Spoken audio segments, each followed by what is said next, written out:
New Thought Media Network proudly presents Having Courageous Conversations, where real talk dives deep. Each week we go beyond surface talk. We open our hearts, speak our truths, and dive into the stories that shape us. No scripts, no filters, just powerful, unforgettable conversations about life, purpose, healing, and truth. Join the conversation, because your voice belongs here. Please like, share, and subscribe. Check out our YouTube channel at Having Courageous Conversations or email us at yourshowyourvoice@gmail.com. Now, let's have a courageous conversation.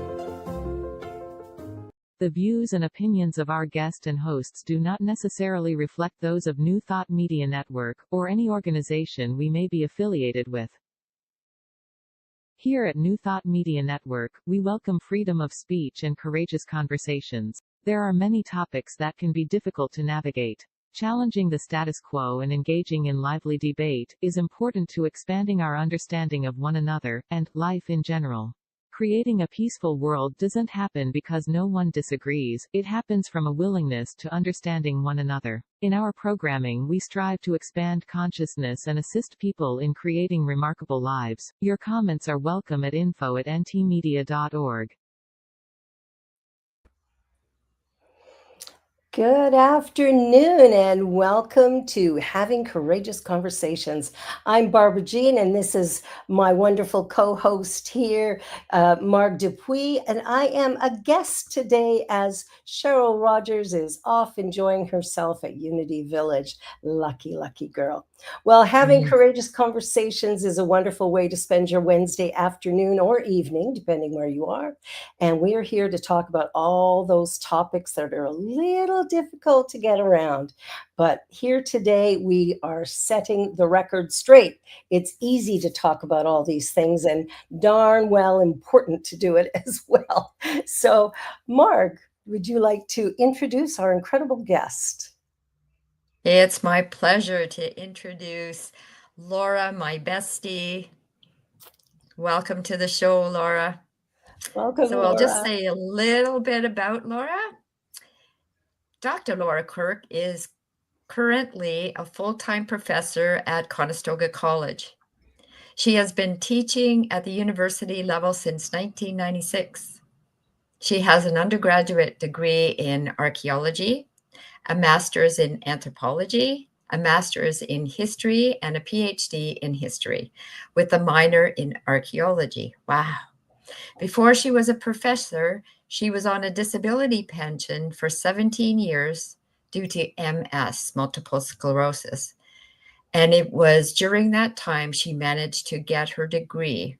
I think it took you 17 years. I think that's what you said. And before that, in her first career, she owned an art gallery. So welcome. Wow.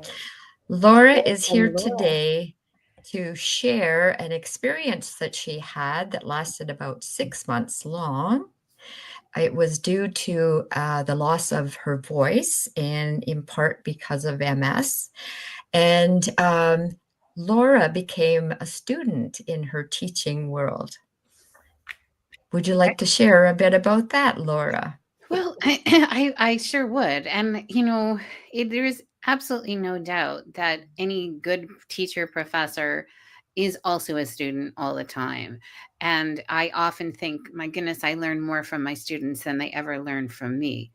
But this was certainly an unusual time for me to really experience that. So last December, I got COVID, and then I got a cold, and then I got a cold, and then I got a cold, and I coughed and coughed and coughed and coughed. And in the past, the coughing made me lose my voice two other times. And the first time for 4 months, then 5 months, and I just kept expecting it to happen, and it didn't, and it didn't.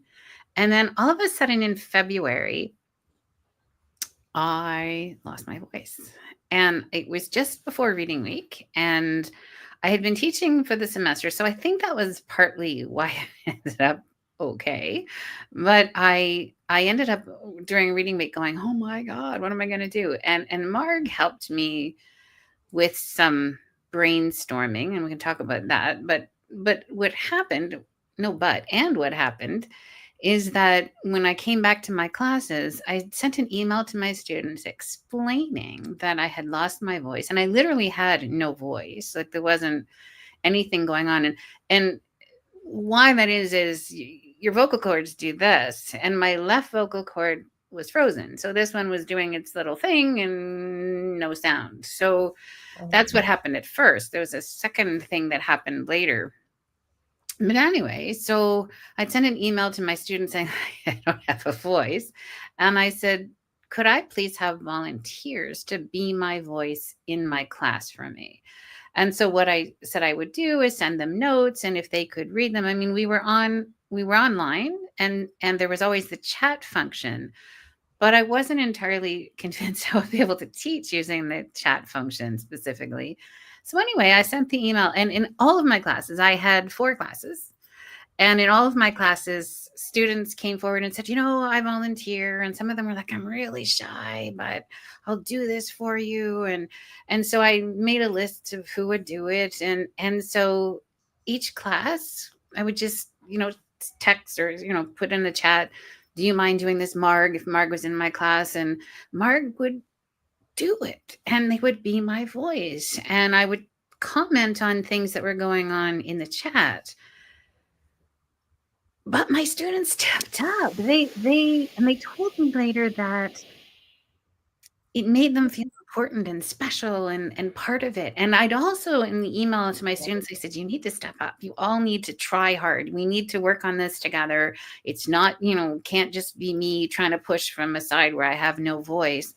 And the students stepped up, and I was completely humbled by the experience. And that's why we're calling it when a teacher becomes a student, because I really realized I wasn't that important in the process.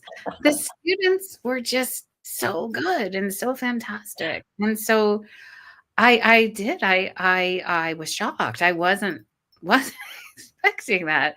And not that my students aren't fabulous all the time. They are, but I just wasn't expecting that to be such an incredible teaching experience. Now, of course, there were lots of days when I just got off my class calls and cried because I couldn't have the voice. And sometimes it was feeling sorry for myself, but mostly my tears were, oh, what an experience. It was just so fabulous. And I remember calling Marg, talking to Marg, not calling her. I couldn't talk to her on the phone, but talking to Marg. We would actually go on Facebook or actually Zoom, I think it was, and I would type notes and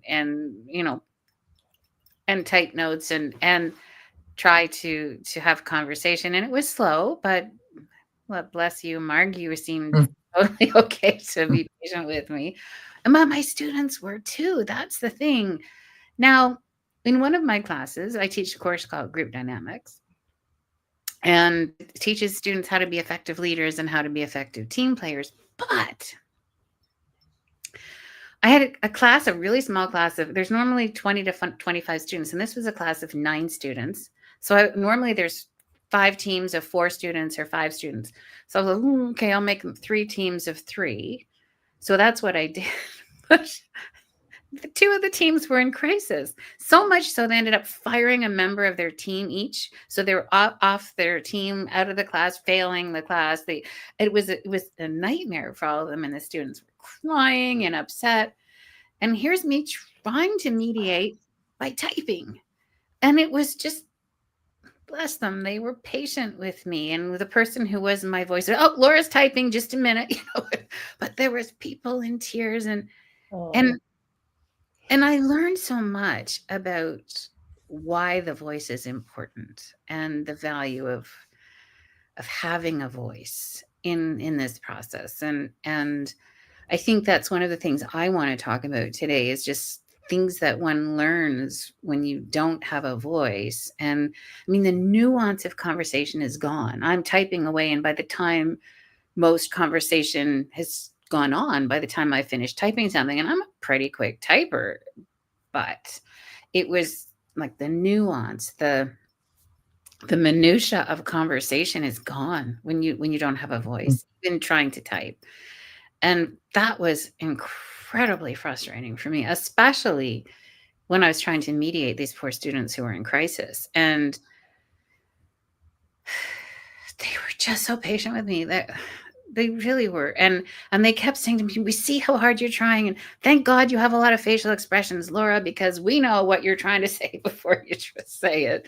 And I do. I can't hide my face. It's just, yeah, I know that. I know I'm expressive and in fact, sometimes my colleagues will be, Laura, watch your face. I'm getting these notes. Watch your face. And I have reactions to things. So at least that was a good thing. And I think I became more with my face and body language, more effusive, trying to get myself understood. But wow, it was a journey. So, I mean, that's the basic background. And it was, I actually had, weirdly, every 2 years I get student evaluations. And this happened to be the semester of that, the winter semester when I had no voice. And I expected that the student evaluations wouldn't be that fabulous, but they were. And the students felt like they got something that they weren't, like, they kept talking about this was the most impactful class they'd ever had. And I taught different courses. It wasn't all the same course. And so and in fact, so my boss, so after you have the student evaluations, you have to have obviously a meeting with the boss to have your regular whatever every 2 years about how good or bad you're doing. And he said to me, how did you do this again? How did you teach your class without a voice? What did you do? And at this point, I still didn't have a voice. So I'm typing away, explaining what I had done. And he just said, Laura, you have taught me a new level of resilience. And he said, thank you. I just, wow. But it's like, if they had, like, I knew, I taught 4 classes. I was the only professor that had the experience and knowledge to teach 3 of them. So the students would have lost their year because if I had decided that I was going on disability, and I just thought, why would I do that? I feel fine. I just can't talk. So my dear friend Mark had sat down and helped me figure out some ways I could actually do this and be understood. But there are, if I'm sounding cheerful about it, there were things about it that were devastating. And there was also things about it that were miraculous. So I don't know where you would like this conversation to go, if you have any thoughts on that, but I certainly am happy to just keep talking, or if you want to say anything. I love what you said about the students and how they really stepped up. They did. And I think the reason you got such remarkable reports back from the students were that, the minute you involve them to that level, they become totally engaged. They were. And then secondly, there's a feeling of responsibility they have. And because you are so lovable, there's just something about you that's just so lovable that I'm not at all surprised that your students would jump right in. But the level that they would learn, there's that saying, if you want to learn something, teach it. Yes, exactly. Like they probably learned way more as a result of it. But, good for you and Mark too, to come up with that model to make it work. Wow, that's impressive. I'm a little impressed. Very impressed.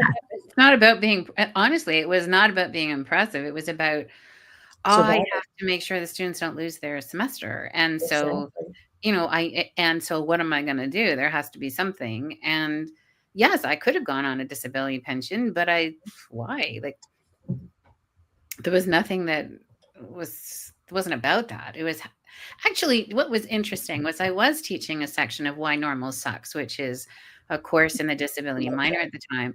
And I said to my boss, well, talk about a teachable moment. And so I said to him, when I told him about what was going on and what my plan was, I said, having a disability doesn't mean you can't do something. You just have to do it differently. And so Exactly. I have to do it differently. So I have a disability. I can't say I don't have a disability with this, having no voice. And so, but I don't need a disability pension. I feel I can work. My brain's functioning, just my voice isn't. So yeah. Wow. And then when my voice started to come back, turned out I had a different problem than this. As this started to heal my vocal cord, I ended up having something called false vocal cords that came over in front of my vocal cords and started to choke off my sound. And so that took some interesting time to figure out what to do. I went to a speech pathologist who was absolutely lovely, but couldn't figure out why everything she thought would work didn't work. And so Marg, lovely Marg, went with me on various medical appointments. And one of them was to London to a doctor who did various things to look at my throat and the vocal cords and said, look, there's this really specialized person who does this in London. So who's a speech pathologist. I think you should see this person. And so we did. Mark came with me to London and we went back and to do that. And she was really, really, really great. But what she did clearly say to me is, look, the pathology I can't do anything about, but I can help you with the quality of your voice. Because I wasn't certain it was going to come back. And in fact, the doctor in London actually said to me, it's the viral load that started this issue. And so all the stuff that was going on because I was so sick. And he said there were people with COVID who had this that never got their voices back. Now, I was really grateful that my voice had started to come back, although it sounded choked off and horrid, and I didn't have any volume. I couldn't control the volume, and so I wasn't very loud. And it was a strange sound, even to me. But anyhow, I had started to come back, so at least I wasn't thinking, oh, God, I'm not getting my voice back. But even if he had said that, I think I would have just said in the back of my mind, yeah, I'm going to get it back. What I didn't know was how much I would get it back, and so that anything that happens to me with MS related issues can be permanent. Yeah. And I've had this speech issue, as I said, twice before. This exact one, I had a different speech issue many times before that. So that again lost my voice. But this one, the thing that's hard about it is every time the quality of my voice wasn't as good when it came back. I actually feel my quality of my voice is back to old Laura because of what I've been doing with the speech pathologist. So I feel the second, although the first one was absolutely lovely and she tried so hard and she's a beautiful human being and I'm very fond of her. She just couldn't help me because it was so specialized. So anyway, that's been an interesting journey, but anyway, we're going back to student Laura being the student. There is no doubt that I learned and I learned and I learned both in the classroom and out of the classroom. So yeah. What a journey. I'm thinking of the word voice and the literal voice and the metaphor, using it as a metaphor, right? And giving students a voice. Yes, they could speak their words, they could speak for you, but you also gave them a voice, right? They're what they thought, what they did mattered in a different way. They contributed in a different way. And my dear, you allowed it to happen. Yeah. I see that being a huge teachable moment. I'm not saying that you are not open to being taught. It's not what I'm saying. For somebody in your position, used to, this is what I need to do for my students. I know you're all about the students because when we had that brainstorming session, you're like, but they'll lose their year, so it wasn't about, oh my goodness, my voice. It was about the students and them losing their year. So you were able to step back and just allow this new process to take place. So Well, Wow. there's great power in the human voice. And so to feel you have a voice, I mean, this I was thinking about today's topic, and I've been thinking about it obviously for months, in especially when I didn't have a voice. And I was thinking, I remember hearing once that if you are if you are blind, you lose stuff. And if you're deaf, you lose people.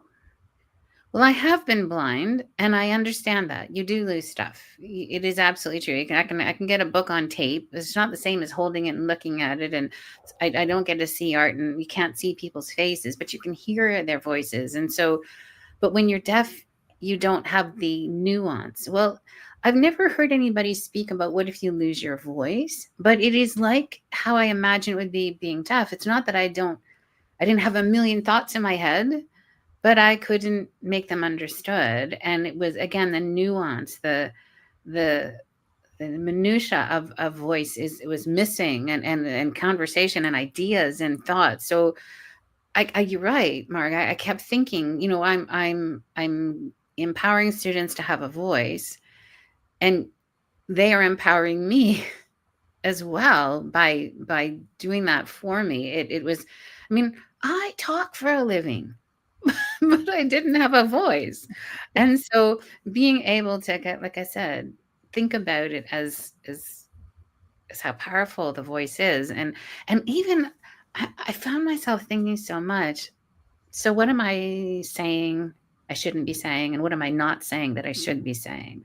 That comes for me when I lose my voice, and I have time to ruminate on that, and to think about, what about those who can't speak? What about those who can speak but don't have a voice? And I mean by that, people who are maybe marginalized, oppressed, those who feel unheard, who can't, who feel unsupported, unrepresented. Like, so I'm somebody who, in my job at the college, one of the things that I do is I'm a coordinator, and my job is to help faculty, not to help students so much, a little, but not so much. And so I have to, I feel, speak for those part-time faculty who are afraid to speak up. And I do that. I do that for them. And they feel like they don't have a voice, and they're afraid they're going to be fired. So I feel like a lot of my job is to be a voice for people who don't have one. So it's not just in the classroom that I speak for other people and to other people, but for this as my job as coordinator. And so, and if I think something's unjust, boy, do I talk about it. I have a big voice. And so again, here's me not being able to have a voice at critical times at the college, and not to be able to speak up for the faculty who don't have a voice. So I was madly typing, but it wasn't the same. So yeah. So I mean, I think I went on a separate tangent, but for me, the whole concept of power in the human voice, and finding ways to speak your mind when you can't, and what does that look like, and having someone speak for you. It's, it's interesting when you mention your, coworkers, especially part-time people who are, really can't speak up for themselves. They don't feel that they can because they don't have a voice. To actually be without a voice, you sort of get an idea of how debilitating that is in our world today, to not be able to speak up for yourself. And it's not that they can't, it's just they think they can't. Well, and I think rightly so. Yeah, they'll probably get fired if they say certain things. Well, sadly, I've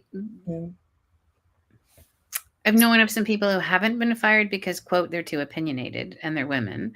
And so I do know of a couple of situations like that. And so, yeah, I think rightly so, people are concerned. And they have often said to me that I say what they needed me to say out loud, that in meetings I say what they needed to say but couldn't. And so, I'm glad to do that. But anyway, but yes, it's a wild ride to not have a voice. And when you think about what is a voice? It's who you are. It's It allows you to show passion and feeling and knowledge and I don't know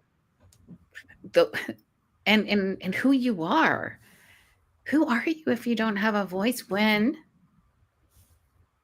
you suddenly don't? I mean, I imagine it.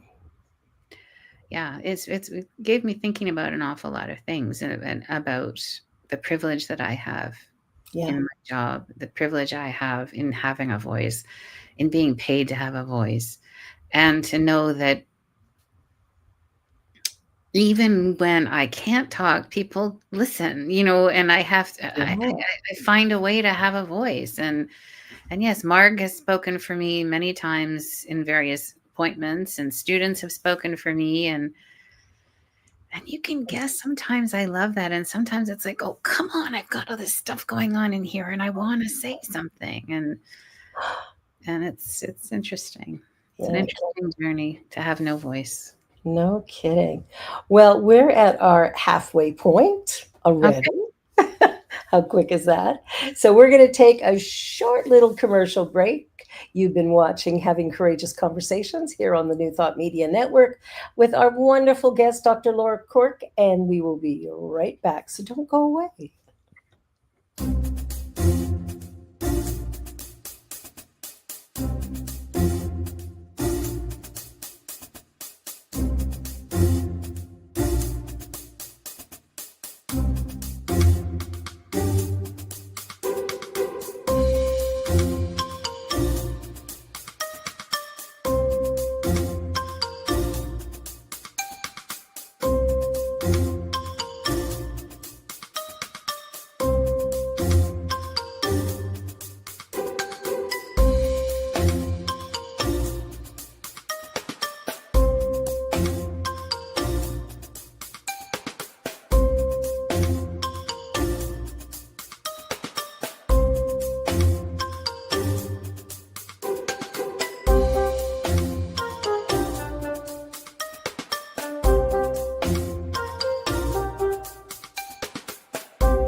New Thought Media Network is on the rise.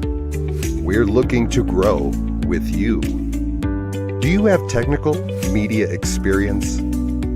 Or perhaps a desire to learn? Are you willing to volunteer your precious time and attention? We share this message to benefit all. If you possess a computer with a camera and a microphone, we will share our knowledge with you. Behind the scenes or being the star, let us bless our one. Contact us at info@ntmedia.org.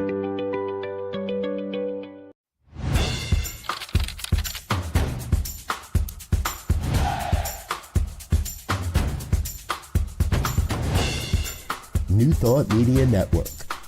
We are a global broadcast network of positive music, media, and entertainment, inspiring humanity's evolution along the journey of enlightenment and creating a world of love, peace, empowerment, and prosperity for all. New Thought Media Network. Positively inspiring.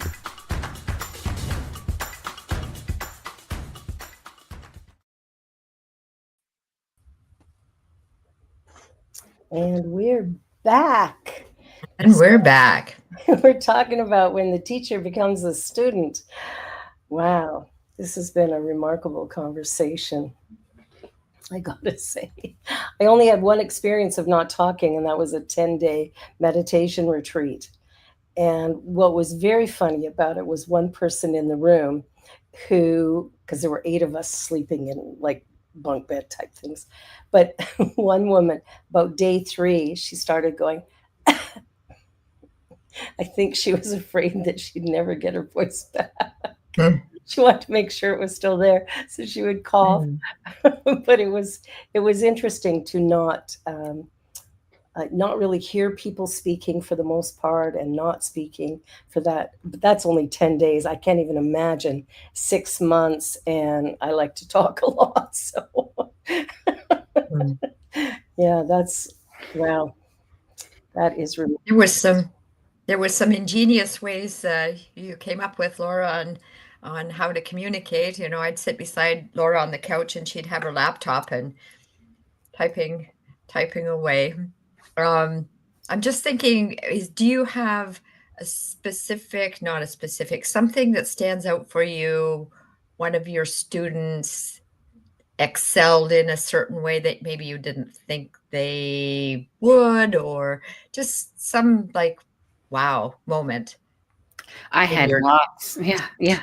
Mark, I mean, lots of them were wow moments for me. I remember one student who was particularly shy, who really hadn't said a lot in the time that we had been in the previous, first half of the semester. And again, we're on Zoom, so we see each other's faces like we're seeing each other now. But I remember she said, I'm really, really shy, but I'll do this. And just her insights and what she got people to talk about and what she, well, everyone, you're not saying, what about this? What do you think about this? And, and I literally started to cry because it was so beautiful. And so much of what they said literally brought me to tears on many occasions. And even those students who I was teaching the group dynamics class to that were in crisis, I remember the one group that was just crying, and this woman turned to me and she said, Laura, we can see how hard you're trying just by your face and by the things. And that made me cry because I was sharing their tears and their frustration and also having my own tears and frustration. But I mean, Margaret, to say, is there a specific one? It just is a sea of, I just couldn't believe how, as much as it was difficult, it was also one of the most beautiful teaching experiences I've ever had. And it went on and on. I thought, to be totally honest, the first couple of classes, I thought, well, wow, we're not going to be repeating that. And we had a whole rest of our semester, 7 more classes. Like after the reading, we had 7 classes of each of my courses. And all of them had just wow moments where I really did. I came to think, well, I'm not that important in this class. Yes, of course, the good news was, I mean, what happened was I had a voiceover PowerPoint that they listened to before they came to class. And then what we had in class for most of my classes, not all of them, but most of them were more like a seminar when we were there. So they had heard my voice and they had heard the theory. So I suppose that was, thank goodness, already there. But still, the things that they would say and they would say to me later, they were so honest and so raw in ways they'd never been in a class before. And well, it wasn't me because I couldn't say anything. And I mean, yeah, my face says a lot, but it just wasn't really about that. So Mark, I wish I could say, oh yeah, this story. Okay. It's more like a sea of impression, just because it was such an emotional period of time. And have you taken anything that translates now to you? Did you bring anything from there to your teaching now? It's changed my teaching. It absolutely has, because I've realized that, I mean, I've always been that professor that it's about conversation. But if they have questions that, yeah, we can, the theory is there, but let's talk. And I'm teaching, for example, a course I haven't taught in a really long time right now. And it's actually with students who are brand new to Canada. 6 months is the longest someone has been here. And it's this course called Student Success. And it's just teaching students how to be effective as students in Canada. But what's interesting is they come here as nurses, doctors, accountants, lawyers, but they're coming to learn English. It just happens this course is something else they're being given just to make sure that they know how to be students in our program. And so, of course, so many things that we think we have to teach them is things they come knowing. So we just have a lot of conversation. It's a 3-hour class starting at 8 o'clock in the morning on a Thursday morning. And they show up, they're on camera, and they participate, and they are keen. And the things they say are blowing my mind. But what happened from the winter for me as a teaching experience was I'm learning to step back, ask a question, and then just step back and see what happens. And it happens. And so, Mark, I think not just in that class, but I'm really seeing it in that class. All of my classes, it's like that this semester as well, where I'm just thinking, right, okay, Laura, step back. You're here, you're present, you're the professor. And what really matters is what the students think and believe and want to talk about. And so they quickly come to understand there's nothing that's off the table in my class. We can talk about anything in any of my classes, and we do. But I also want to say that has been a key for me. It's not that I haven't been that professor before, but I am really that professor now. I'm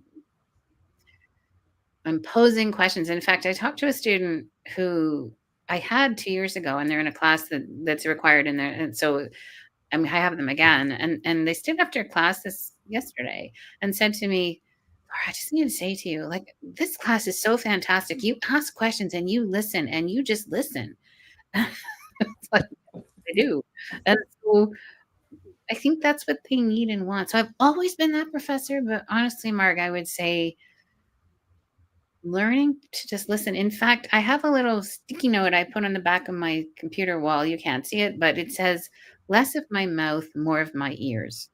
And I am really just, even though I didn't have a mouth that said anything in the winter, I'm really trying hard to use that all the time now. Less of my mouth, more of my ears. And just because, to be honest, isn't that what we all want? It's just to be heard. Yes. For me, it became evident how much I really wanted to be heard and how important that was to me. And also that I can listen, that it's okay if I don't have a voice, I can just listen. And sometimes that's really hard. And sometimes it's really beautiful. And so, yeah, less of my mouth, more of my ears. I'm really trying to do that in everything. Wow. You know, it just dawned on me is that we're having this conversation this week, and last week we were speaking with a person who has significant hearing loss. She has 2 cochlear implants, and she reads lips and whatever, and it didn't even dawn on me until just now. It's interesting that these 2 shows are back to back. Yeah, And that's funny. did your guests say similar things? I think similar vein, you know. Yeah. Yeah, in the importance of being heard and having a voice, and her voice, how she articulates. Yeah. That's fun. I watched last week's show, and I hadn't even thought about that till you just mentioned it. But yeah, it's like a sort of another aspect of that same thing where you can't quite. And she was having trouble with the way the screens were switching, because she couldn't lip read if the screens got switched. So she was lip reading. that was pretty remarkable, actually. Yeah, I like that show a lot.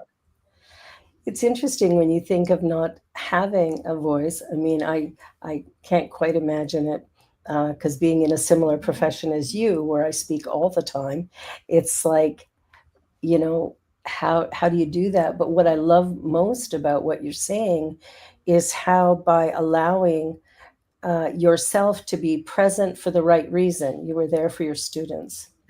And I think so often in these fields, whether you're a minister, professor, you know, you're out front like that, I think sometimes there's the odd person where it's a little bit more about me than it is about the reason why we're there.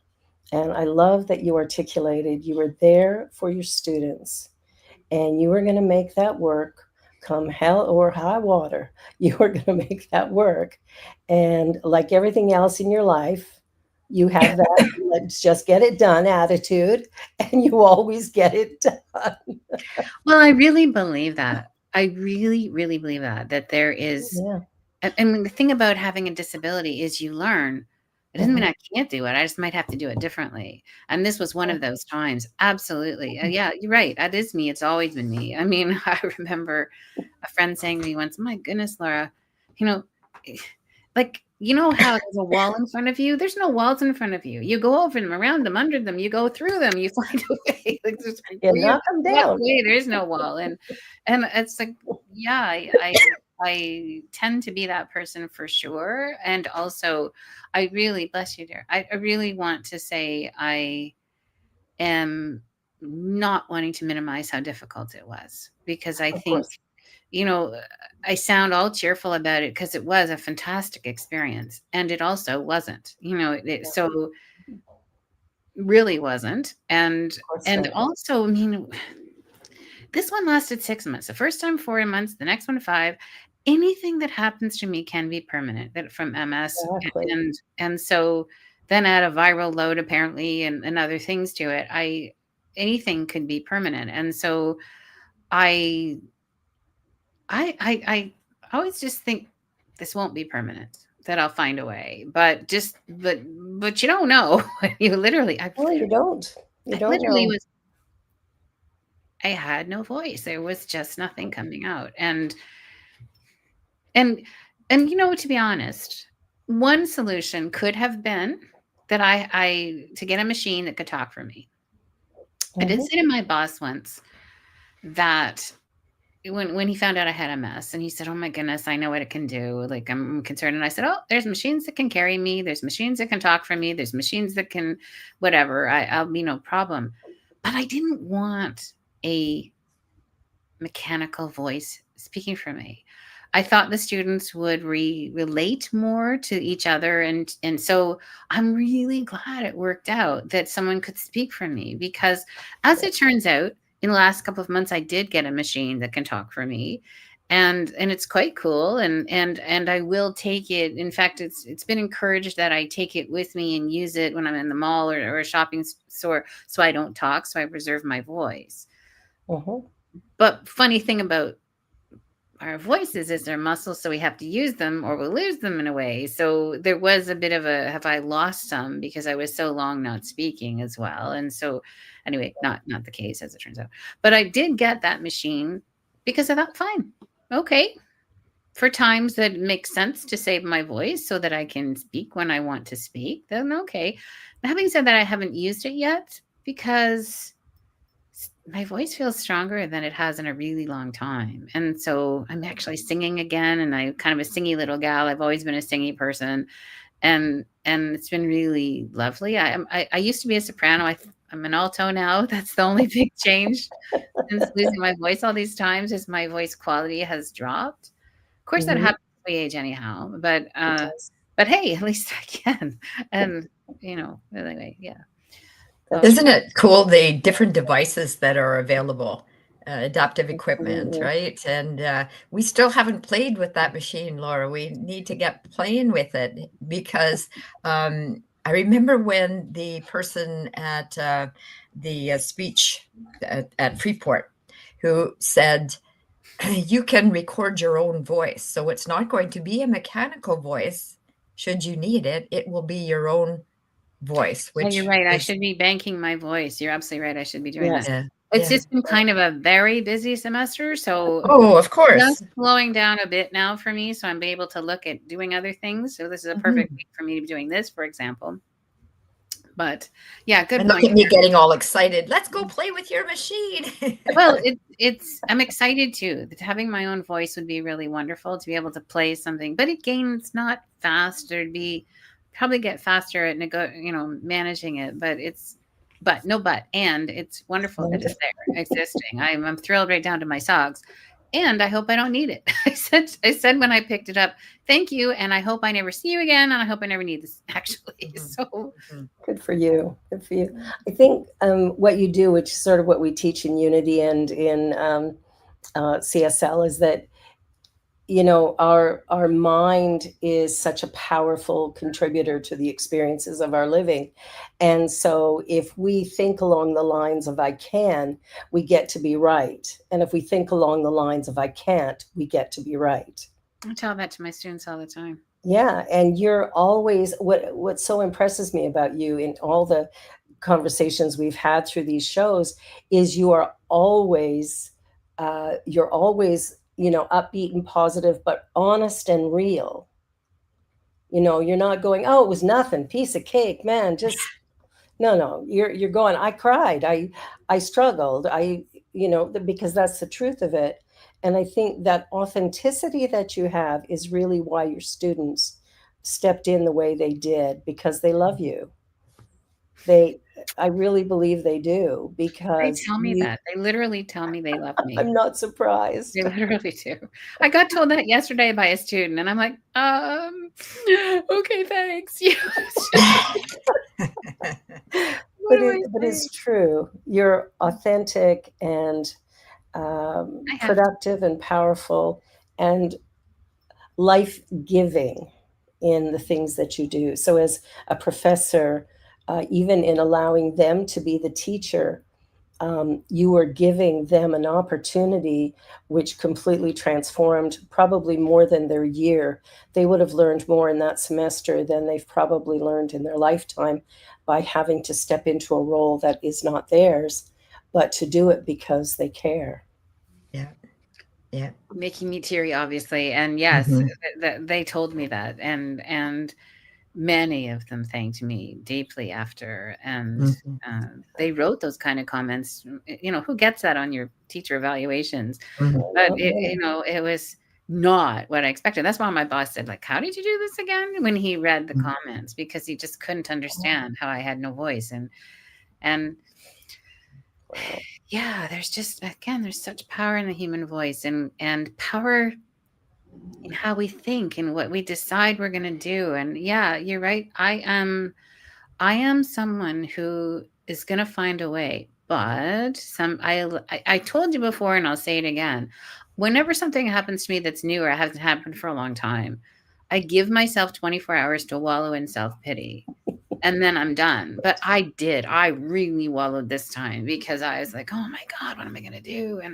And I was really upset about losing my voice. Not that I was surprised, because I had coughed so much and that had happened to me in the past. In fact, to be honest, I'm going, yay, body. You haven't started losing your voice yet. And I was just so proud of myself as all this coughing and it hadn't happened. And I was like, good job, body. Keep it up. And then there it was. And I couldn't say I'm surprised, but the good news is it took longer for me. Like the first time I lost it, I coughed for 2 weeks and I lost my voice. This was coughing for 3 months before I lost my voice. So, if I'm looking on the bright side, and I might as well here, that was a big bright side. It wasn't all bright side, but yes, again, Mark, my dear friend, helped me so much through being my voice lots of times. And so thank you for that, my dear. Yeah. And you put some things in place for safety reasons as well, because of your coughing and not being able to speak. We had some things put in place so that she could get in touch with me ASAP. And yeah. And you keep saying me justice. I'm trying to keep my throat as warm as possible always. So I'm always wearing turtlenecks when I teach. I know it's probably not as nice as some of my other clothes, but it's always what I do to try to keep it. I love that scarf. The scarf you've got there is beautiful. Thank you. It's a fall scarf. Not that you can probably see the leaves on it, but I just really try to do things. I'm very conscious of my voice. I just got water again. I'm drinking all the water I can do. That was the one thing they kept saying is lubricate your voice, Laura. Whatever you do, drink water. Okay. Then not that that's I was thinking about taking, so we have a textbook and there's knowledge in the textbook, and you teach that, you teach the words from the textbook, and this went a step beyond, right, to the actual living it and experiencing it and whatever. And going back to what you said, Barbara, too, that all my words is it stays with the person, the student, longer, and certainly has additional value because they're exercising that part of their brain by being in it, immersed in it. Yeah. Yeah. Makes such a big They keep difference. texting me and emailing me about that, that they can't forget about what that was like. So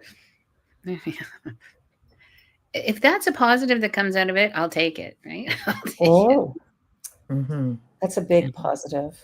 Yeah, I But know. also, it's teaching them about resilience and about, there are bumps in the road as we navigate this thing called living, and those bumps in the road can take us out or they can take us deep. Mhm. And you've chosen over and over and over again to go deep and just to, count on that resilience within you and bring that up.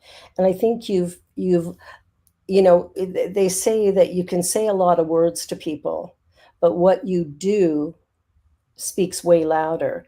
And the way you model living, I think, is having a profound effect, not only on your students, but also on the faculty that you work with, because they're seeing you step up in ways that they know they would not be able to because they just wouldn't do it.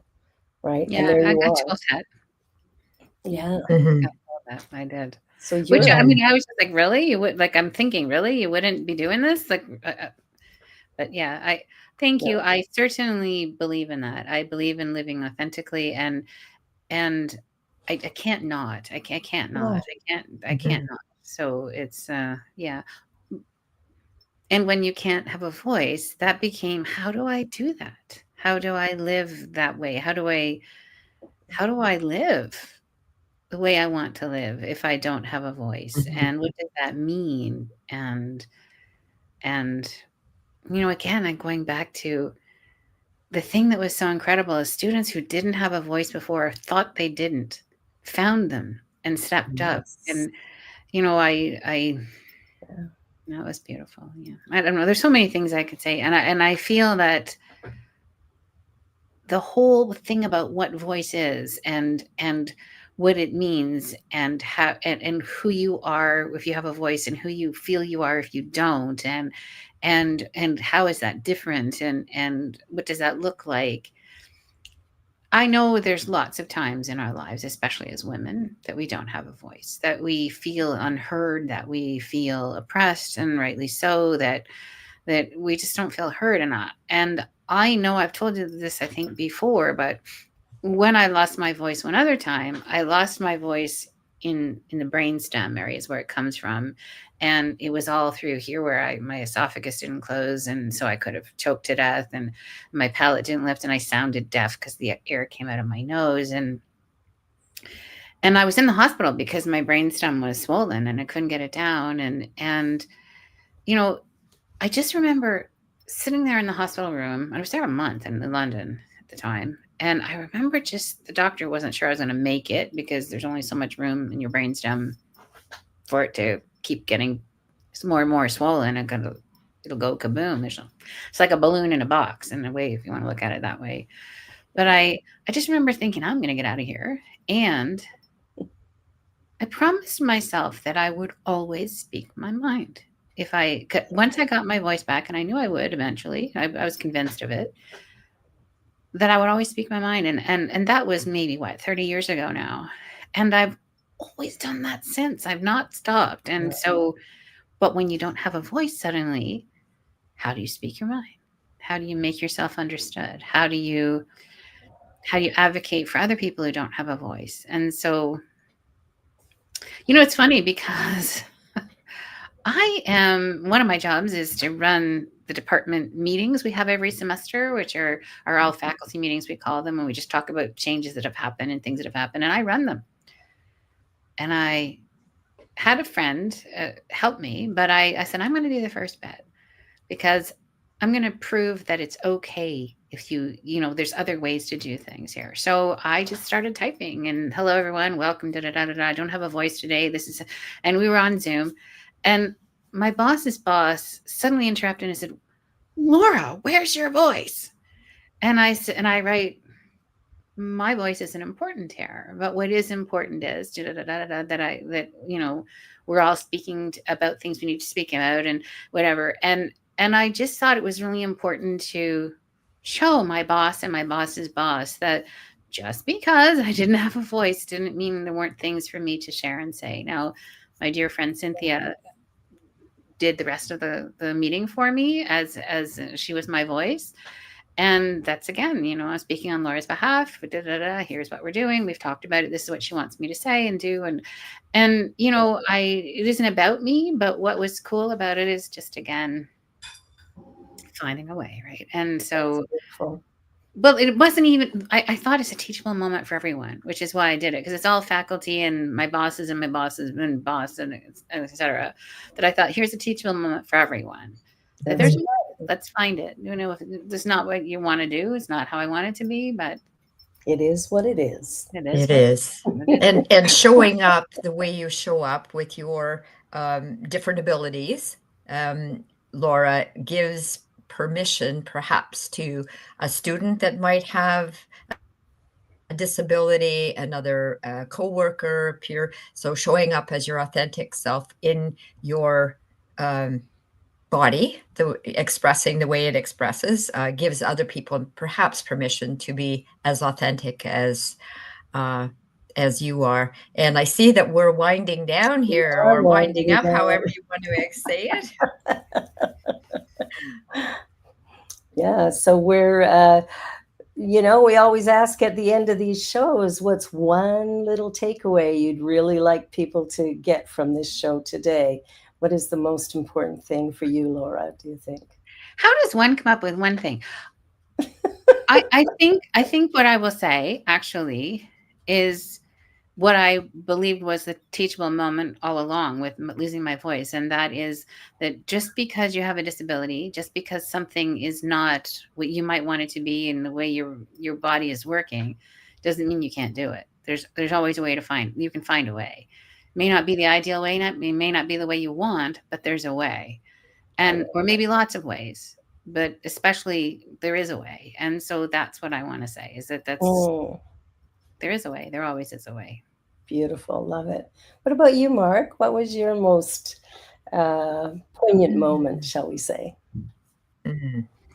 Boy, that's tough. That's tough. I like how Laura ended it. There's always a way. Yeah. Just perhaps a different way.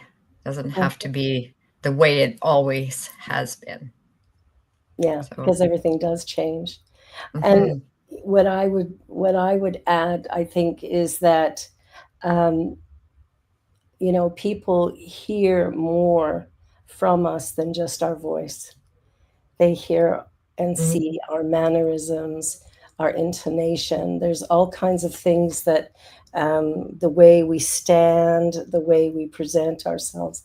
And I love that you modeled a whole new way of teaching, which has had profound effects both on you and on us now, and also on every one of your students. So congratulations. You truly are a star in our eyes. And I'll say our, because I know that Marg agrees with me, and I know Cheryl would too. So Laura, thank you so much for being here today. You are a tremendous, tremendous individual. I'm so glad to know you. I can't wait to meet you in person. Yeah, me too. Thank you so much. We'll repot that orchid for you. Exactly. Thank you. Well, Marg, do you want to say farewell and a bientôt to everybody? Well, if you would like to close this out, because you do it so amazing, Barbara, I don't have the script in front of me. I can say what a fantastic show. I look forward to seeing Laura again on the show down the road, and also in person. And thanks for coming on and being with us today, Barbara and Laura. And Deja's in the background. Thank you, Deja, for all that you do. And be sure to like, share, and subscribe. You've been watching Having Courageous Conversations here on the New Thought Media Network. And come again next week, because we'll be back at it. Have a great week. Bye, Laura. Thank you again. Bye. Thank you. On behalf of everyone at New Thought Media Network, thank you for being a member of our virtual family. Your financial contributions help share the New Thought message with people from around the world. Please visit and contribute at www.ntmedia.org/donate. New Thought Media Network. Come be you. And please like, share, and subscribe. Until next time, peace and blessings.